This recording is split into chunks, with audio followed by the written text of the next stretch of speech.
I've spent a day in a Viking Age village at the Wolin Festival to see what life was like back then. I mean, there was an actual battle of 800 fully armored warriors fighting for real. There were even some injuries. The Slavs and Vikings festival takes place at an open-air museum on the island of Wolin in northwest Poland. Over 2,000 reenactors from dozens of countries gather for epic battles, ancient rituals, music, and the celebration of early medieval life. I went to go there for a few years now, but I always missed it because it takes place annually. And finally this summer I gathered my friends and we did it. To make this video I had to travel all the way to the other side of my country, and it was definitely worth it.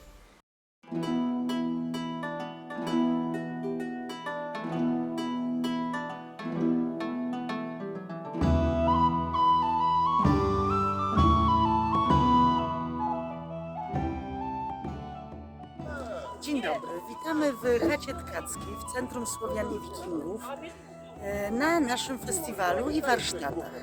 Tutaj w chacie tkackiej możecie zobaczyć, jak z takiej wełny, która była prosto z owieczki, ostrzyżonej, uczesanej, powstaje materiał.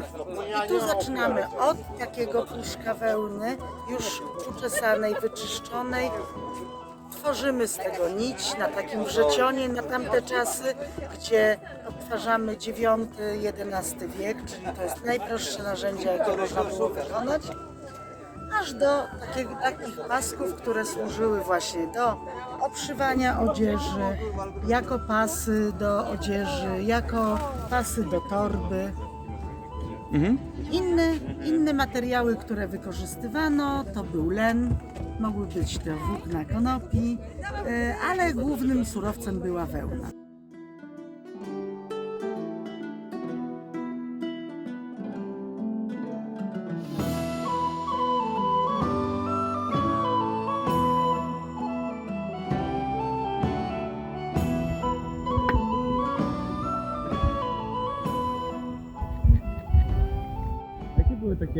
What were the geological reasons for using certain materials? The important thing was that it had to be like glass, brittle and hard. Yes, and so when struck it would create a sharp edge.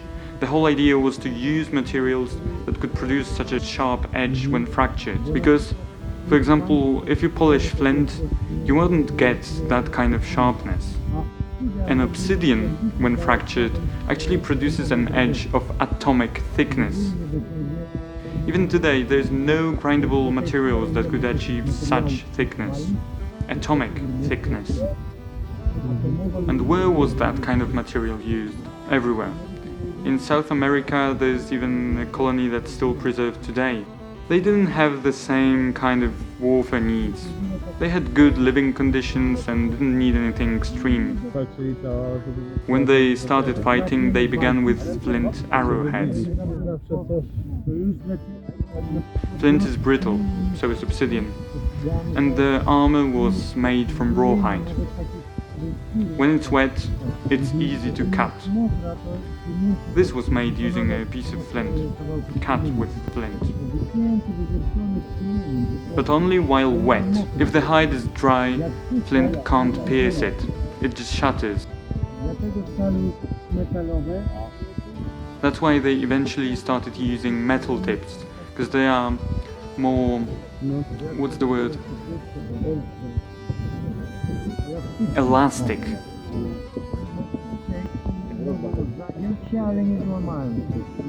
And metal goes through rawhide, it's more resilient.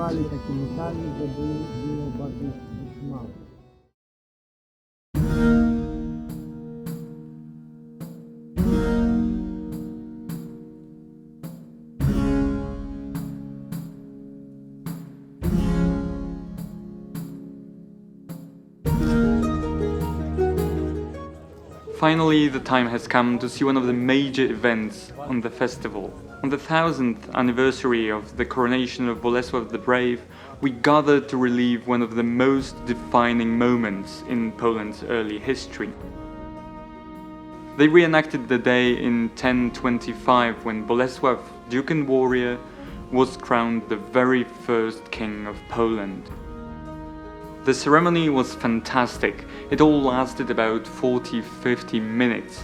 There were the 11 tribes or people of Poland, from whom 10 of them agreed to take on Bolesław as a king, and one of them disagreed, just as in history. The whole royal court was there, and of course the blessing of the church. His coronation wasn't just a formality either back then. This symbolic act established the independent Polish monarchy and affirmed Poland's position among the great European kingdoms. Et sicut anxit Samuel David in regem, ut essis benedictus, et constituus rex in regno isto super populum istum, quem Dominus Deus tus deditan regendum de gubernandum. Król wstaje.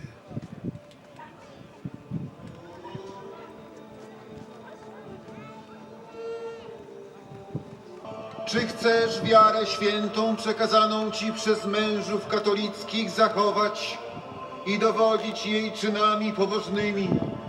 Chcę. Poświęcony mocą i autorytetem świętych apostołów, królewsko nałożony na ciebie przez nasze błogosławieństwo, przez Boga ustanowiony dla obrony świętego Kościoła Bożego. Przypasz do biodra swój miecz, mocarzu.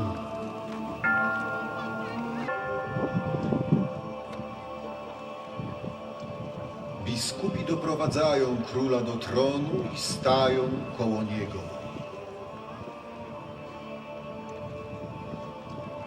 Bolesław siada na tronie. Bolesław was a skilled diplomat and military leader, expanding his realm and strengthening the young Polish state. As our first king, he is also on the 20 zloty banknote, our currency.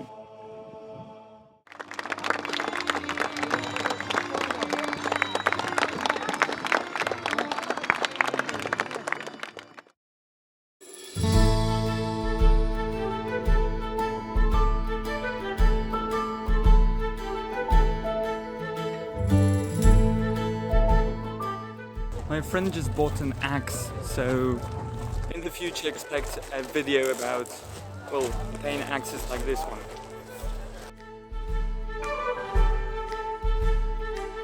Then we had a word with a chap who produced Birch pitch. To tu się skrapla, ale już nie jest podgrzewane. Więc to, co wskapie, to tak zostaje. I potem to rozbija się, otwiera garnek i tu mamy smołę, tu mamy taką zgorzel, jak tu, po wypałach. Ta zgorzel też ma zastosowanie? Nie, ja tak trzymam Do pokazania. Kora brązowa, to jest taki, że garnek był wkopany za głęboko i temperatura była tu, a to było niedopalone, prawda? Ale widać przemianę kory brązowej w substancję smolistą. No i robię takie wypały, powiedzmy 2-3 na Wolinie, no i potem to trafię do tych takich właśnie. Nie wiem, jakiegoś tam sklepu czy coś, tam nie żyję z tego, no tak okazjonalnie. To się zaczęło, że po prostu miałem taki dzięk właśnie do takich rzeczy bardziej. Jako rzemieślnik, wlepiania, jako klej. Żeby mieć historyczne noże, bardziej zrobione. Że kute ostrze, rękojeść i z dziegiem wklejane i takie noże. No ale Rosał przychodził i mówię, a ma pan trochę? Bo ja mam akurat taką puszczycę, czy to mi się pomaga i tam, proszę mi trochę dać. No i tam dawałem. Raz mniej, raz więcej, potem że będą mnie prosić, to sobie wezmę. Nie? Potem powiedzieli, że za gęste, to trochę zacząłem mieszać. Z lanoliną to się wychodzi super, ale wtedy wazelinę próbowałem, jakiś tam, mam jeszcze nałoju wołownie, jak państwo zobaczyć. To jest taka delikatniejsza, łatwiej rozciągać, a i taka bardziej historyczna maść. Ale chłopaki wyczaili, że do butów dobre, bo my wszyscy w skórzanych butach chodzą, trzeba się konserwować. To biorą na buty, a nie do... No to jest tak, że no... Dziękujemy. Pracowane, dziękuję bardzo. Ale to co, jak to wtedy pomaga na te buty? No natłuszcza, wchłania i izoluje, a dziegieć powstrzymuje przed butwieniem. Ale to jest też wtedy trochę pomaga przed wodą? Tak, tak. No, jak często się smarduje, bo w dawnych czasach nie było takich rzeczy, że wiecznie trwałe. Cześć, cześć. Nie było one cały czas trwałe. To były takie rzeczy, o które trzeba było dbać. Stąd powiedzenie, nie będziesz dbał, nie będziesz miał. Chaty remontowano każdego roku, konserwowano każdego roku rzeczy. No tak, bo to po zimie to szczególnie. Jest takie też, kolega pyta mnie kiedyś, dlaczego kupujesz nowe rzeczy, jak nie masz czasu dbać o to, co już masz? Ja mówię, no tak, no jaka to głęboka racja w tym. Czyli głównie jako maści albo do Kleje, maści, konserwacja. klejów na przykład. W szkutnictwie, w budownictwie, w jubilerstwie, bardzo wiele zastosowań. Okej. Powiedzieć, że to jest lekarstwo średniowieczne, to jest mało. Ale jak w zasadzie pan wytwarza ten dziegieć? Dziekt. Dziegć? Dziegieć. Dziegieć. To jest słowo tak stare, że jest ta odmiana taka inna troszeczkę. Jest tak, Ojej. powiedzmy, garnek, tu wkładamy korek brzozowy, są otwory. No. Umieszczamy na tym, oblepiamy gliną Mhm. i wypalamy w tym dole. Aha, tutaj I no. po wypale rozbijamy polepę, otwieramy garnek i mamy dziegieć. Okej. Czyli to się jakby tak, powiedzmy, kora się zamienia w ten dziegieć. Tak. Tak najprościej mówiąc. Tu widać przemianę. Tak. Kora brzozowa zawiesza substancję smolistą i sobie ścieka do dołu. No ale później jak pan robi z tego maść, to w jaki sposób? Znaczy, to jest jakby zgorzel, bo smoła wygląda w ten sposób. Aha, dobra. Trzeba to podgrzać, wymieszać z tłuszczem Okej. i wtedy będzie jako smarowidło, mazidło. Czy to jest tak jakby węgiel głównie? Nie, to jest smoła. Czyli powiedzmy bardziej przypomina ropę naftową.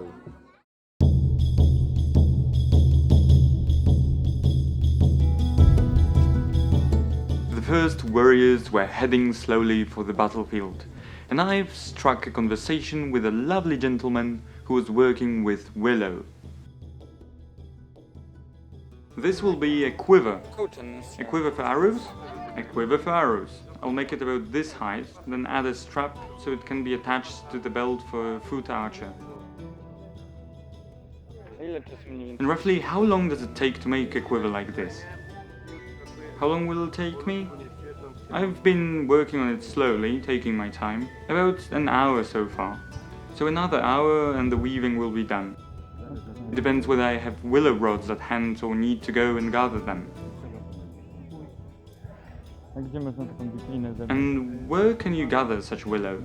Oh well, if you look over there, that large green tree, that's a willow tree. If we cut one of its thicker branches, it will sprout new growth in a year. Long, straight shoots. These shoots are the 1 year growth from willow. In Poland there are many willow species, not all of them suitable for weaving. If you want to try without knowing if it's good, you need to test whether the shoot breaks. If you bend it about this much and it doesn't break when fresh, then there's a good chance it will work. It's wild willow. You can find it along rivers, in places where willow naturally grows. Willow reproduces very easily. If you take a thicker stick, say the thickness of a finger, cut it to length, stick it in the ground, within a few weeks it will sprout roots and start growing. Okay. When I started playing at being a basket weaver, that's how I began. I prepared a plot of land, planted willow, and today everything you see here comes from my own garden. All of this from your garden. Exactly. Oh wow, that's a lot. Just a fraction of what I grew there.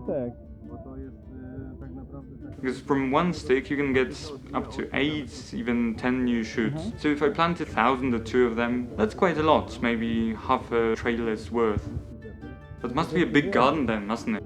Well, I have 40 acres behind my house, but I planted less than 10. That's about 50 meters, and depending how much I need, I have far more than I can process anyway.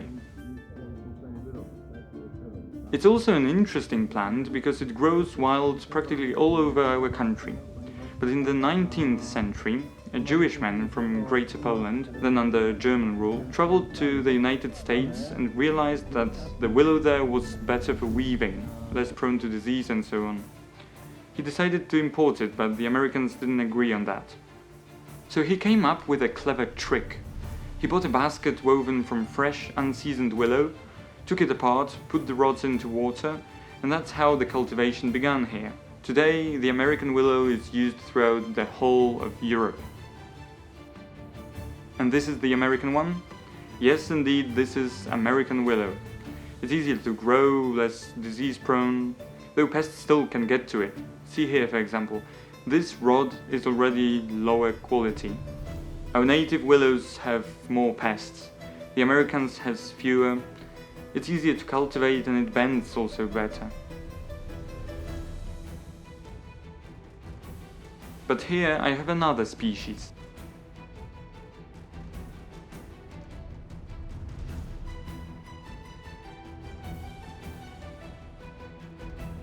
You can see the different color. For comparison, this one is more upright. This is purple willow. They differ in shape and in the kind of shoots they produce. I use it here as a decorative element. Here's American willow, here's purple willow. The different colors make it look nicer. Willow is great for weaving because the technique is that you don't weave with fresh willow. You harvest it in winter when it's lost its leaves. Then you dry it, and in the next season, before weaving, you have to soak it in water for a dozen or so hours, sometimes longer, until it regains flexibility. If you tried weaving with dry willow, it would snap and break. So to make anything, you have to rehydrate it. You put it in water, but you have to be careful not to soak it too long, because if it's left in water too long, something like this happens. And that's no good for weaving.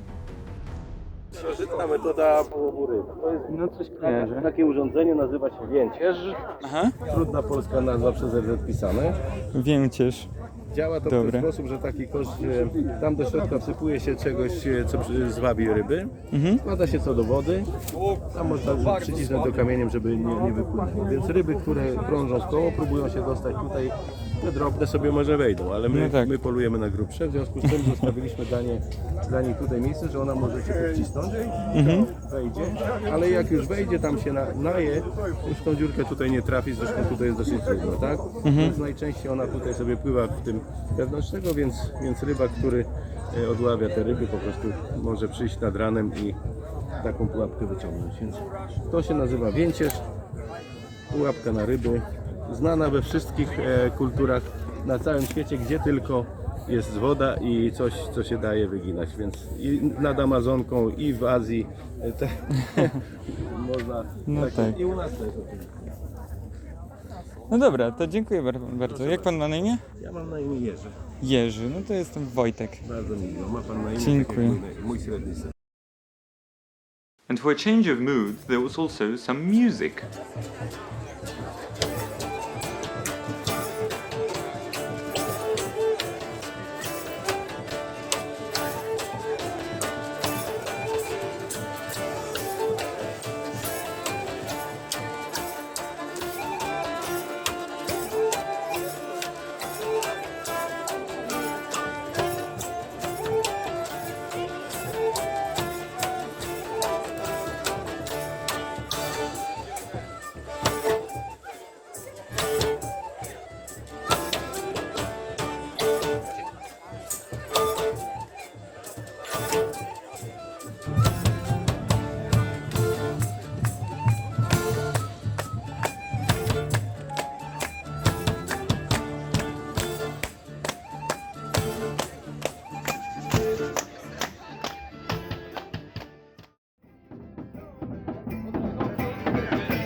O, bardzo dobrze, bardzo dobrze.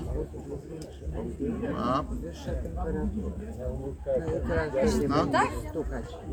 Nie tak. Tę stronę. Do siebie. No o, dobrze. Wyginaj. No kurde, mol. Dobra, a teraz złap za ostrze. I przygnij to na kowadle młoteczkiem. Jeszcze dasz radę. Delikatnie, ale to teraz w pion ustaw.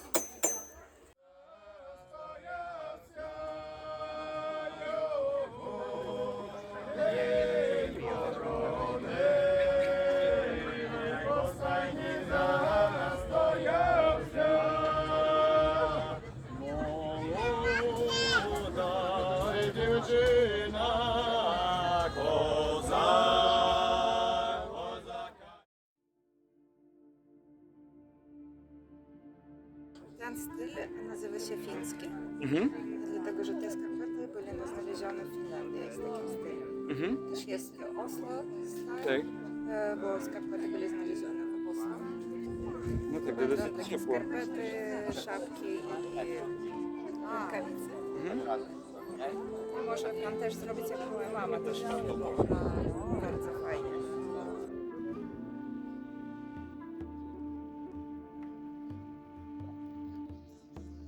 Я уже запускаю, подвес связываю.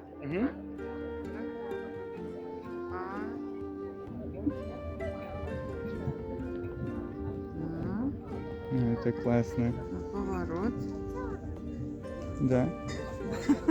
То есть складано, ну але можливо.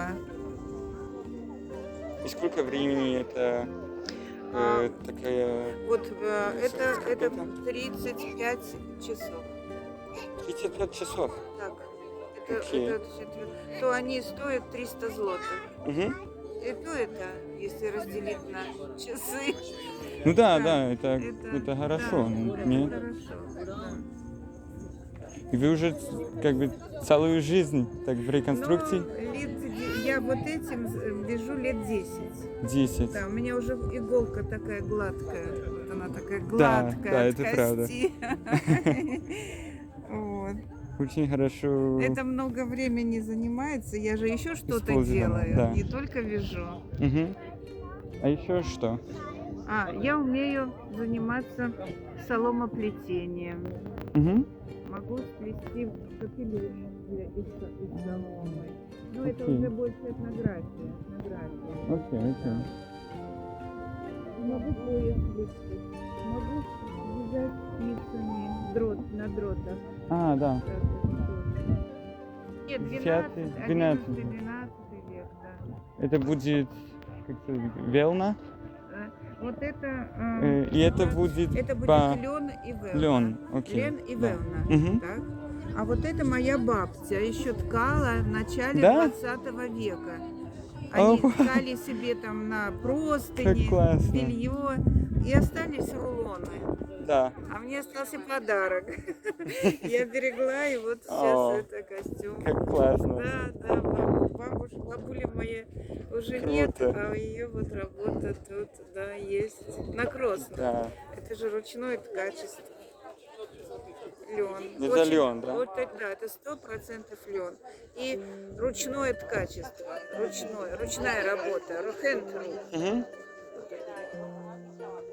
Вот это так, это магазин, это крама, лавка. Ну, вот, А ну, состав как хороший. вы зовут? Меня? Да. Меня Как вас зовут зовут? Ирина. Ирина. Да. Окей. Я Войciech. Очень приятно.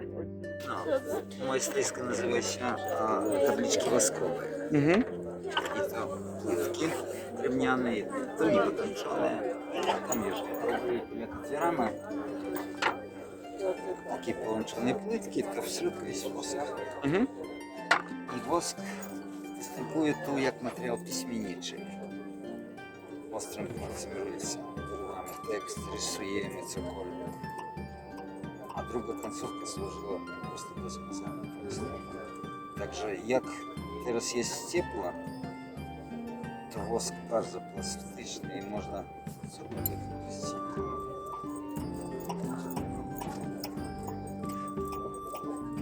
wyobraźcie sobie, że 2-3 mm i tej warstwy starczy już na całe życie.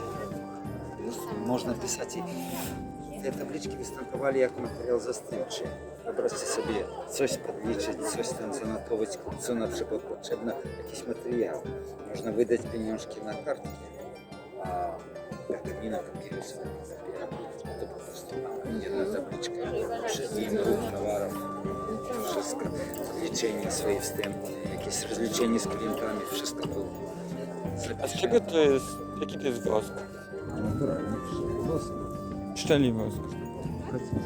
Pachnie nieźle. A można zobaczyć, że różne kolory. A to jak się robi? Czarny uzyskujemy, kiedy w rozpuszczony wosk dajemy sadzą, a tu na przykład czerwony ochr dodawali, albo jakieś proszki czerwone, ich można było uzyskać przez niektóre rośliny. Miedź daje zielony kolor. Miedź? Miedź. Okej. Albo można pogotować w takim garku miedzianym wosk, potrzymać dłużej i on nabywa taki zielony kolor. No tak, to jest zupełnie jak laptop. A niektóre atwory wyglądają tak dziwnie. No tak. Jak podłączenie. A to na przykład polskie tabliczki, które przechowane teraz w Archiwum Państwowym w Toruniu. Księgi ratuszy miejskiej. I do takich grubasów wpisywane jakieś płaty mieszkańców Torunia, inne sprawy urzędowe. I wosk chroni informację do XIII-XIV wieku. To się stało, ten zapis jeszcze z XIII wieku? Czy tam XIV?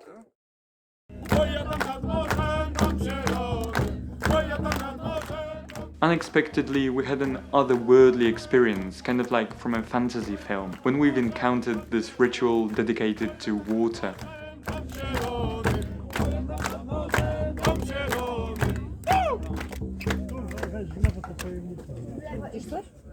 Już bijcie na wodę.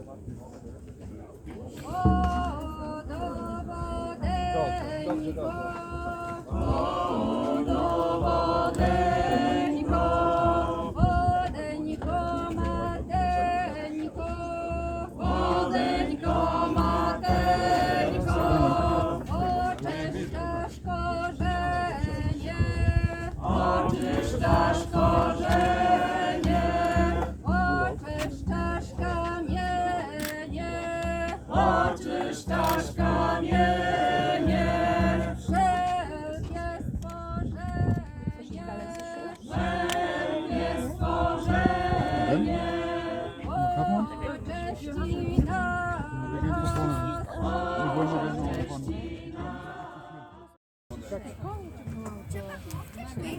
Hello there.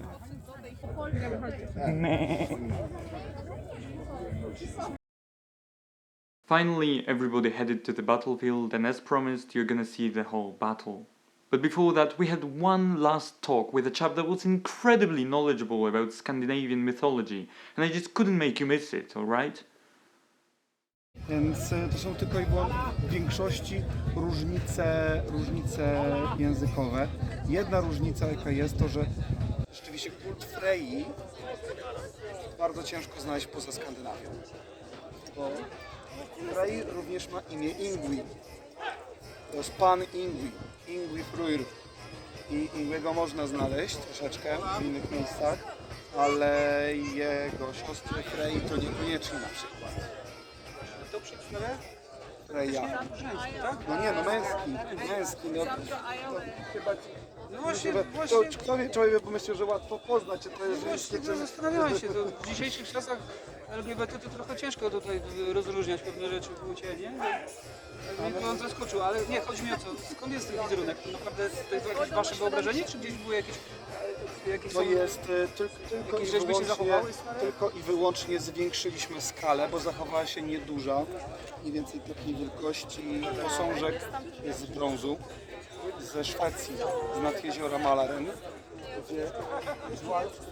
Jedna różnica jest taka, że nie ma sierpa i nie ma grzywny.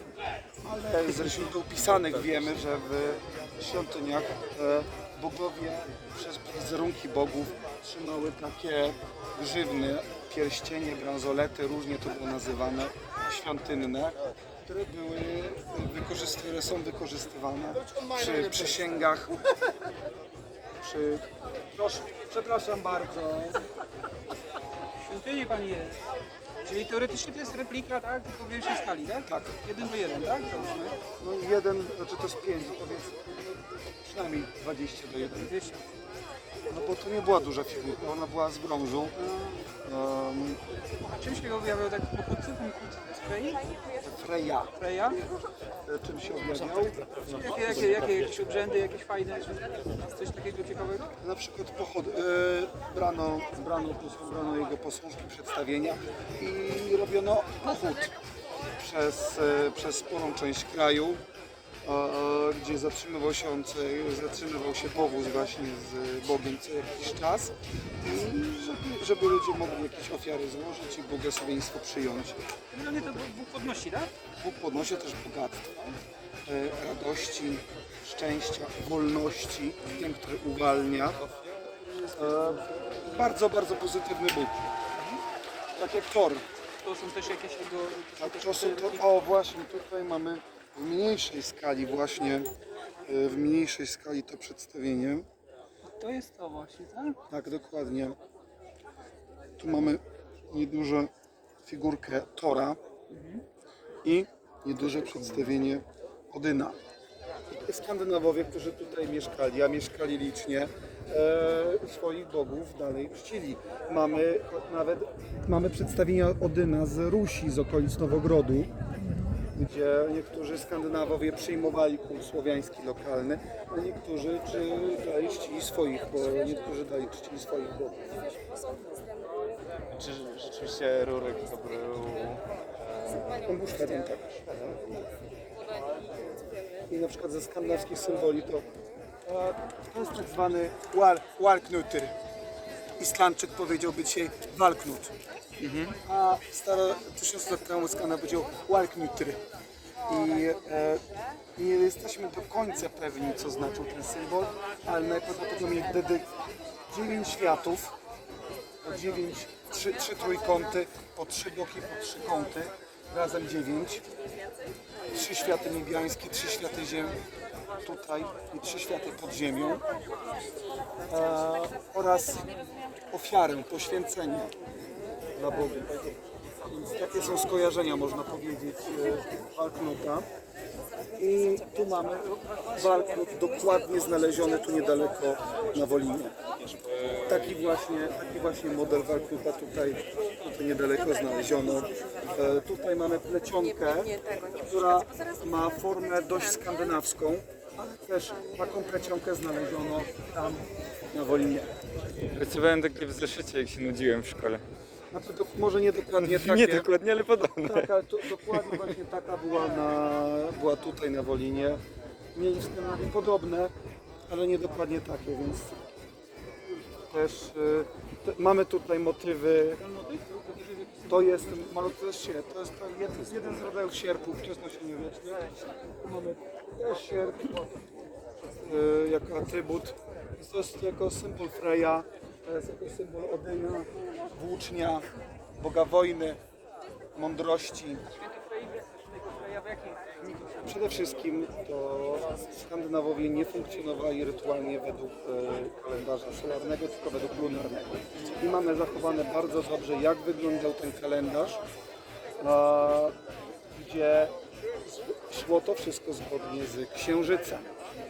Kiedy jest nów, kiedy jest pełnia, więc święta przypadały w pełnię, na przykład nie w pełnię tego przesilenia zimowego było nie w przesilenie zimowe było jul, tylko w pełnię po przesileniu zimowym.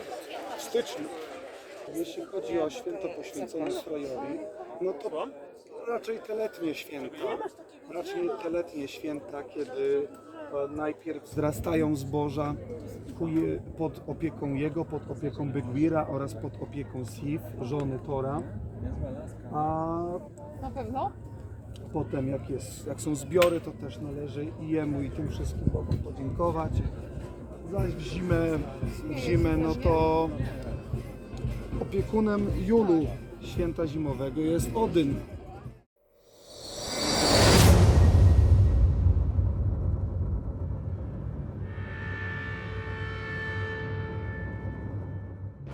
The two armies were ready, 800 fully armed warriors in total, 400 on each side. One side defended the village, represented the stronghold of Jomsborg, which was situated on Wolin in the Viking Age. The other side, the troops of Bolesław the Brave, the first king of Poland. It wasn't a reenactment of an actual, specific battle from the past. It was a new battle, outcome of which was yet to be determined. The forces on both sides were equal. There were warriors from Poland, Germany, Czechia, France, Sweden, and many others. The emblems fluttered in the wind just before the brutal clash.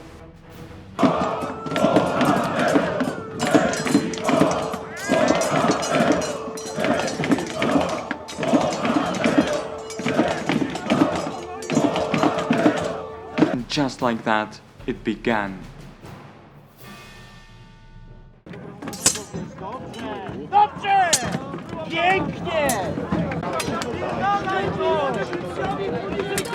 The weapons were not sharpened, and the men and women, there was a couple of them fighting as well, were reasonably well protected behind shields and armor, but it's still a very dangerous endeavor. It was illegal to attack the opponent's faces, though some hits still came pretty high. There were actually a couple of instances when the battle had to be paused for a moment because there was some kind of injury and the warrior had to be taken to hospital. Ugrupowanie zostało złamane, północne ugrupowanie obrońców zostało złamane. Obrońcy zostali zepchnięci w stronę ogrodzenia, szyk się domyka, załamuje. Skrzydło północne zostało zupełnie zwichnięte. Zwróćcie Państwo uwagę, znowu szyk się obrócił. Z kolei skrzydło północne, tam stroną ofensywną są obrońcy. Więc zwróćcie Państwo uwagę, obróci zaraz.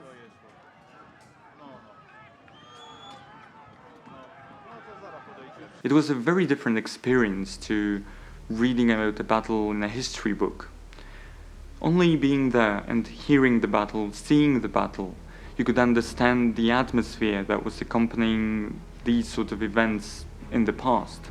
And it is actually a very thought-provoking experience, let me tell you, because that way you can understand how difficult it actually was. You think, oh, how hard can it be? Well, it is hard, because it is extremely hard, then I realized, for example, to control an army during a battle like that. Now, bear in mind, without modern technology, of course, if you are in the battle, in the midst of fighting, you can't hear very well, because there are all sorts of shouts of anger and instructions to your fellow colleague warriors, and of course the sounds of swords and axes and shields and armor clashing all together. And then you also don't see that much. You have no idea what is going on the other side of the battle if your team is losing or winning. Because if you're not on a hill like I was shooting the video of the battle, then you can see maybe 2-3 meters that way and 2-3 meters that way, and that's basically it, and your opponent in front of you. Also, bear in mind, of course, you have the helmet, you have the armor, so that limits you a little bit as well. And not only that, but if you are in general of a battle like that, you also can't really communicate that well with people, because you can't just speak in a microphone, let's say. You have to either develop some sort of signals with flags or maybe send messengers to your vice generals, so to speak. Many armies, and especially in Viking Age, it was a classic time of the shield walls, so to speak. That way you exclude the possibility that somebody is going to attack you from the back or the sides, and also it's easier to differentiate your foes from your fellows. But if you are a warrior on a medieval battlefield, and you see your fellow dying on the right, on the left side. Sometimes you have to step over the dead bodies. At some point, if there's too much pressure and the army of yours is already pushed back, the majestic shield wall can crash down. That's a crucial point in any battle, usually a sign of victory for those who did not crash down, and for the ones that are running in disorder, it is an absolute hell. And just like that, this particular battle was won by the attacker, the Knights of Bolesław the Brave. Często się działo do dziesiątek indywidualnych pojedynków. Kto wygra, czerp jeden raczy wiedzieć, ale ktoś wygra. Zaraz dowiemy się kto. Resztki jeszcze walczą. Resztki jeszcze walczą. Piękny fail, drodzy Państwo, przełamanie tam na południu, tam gdzie było najwięcej.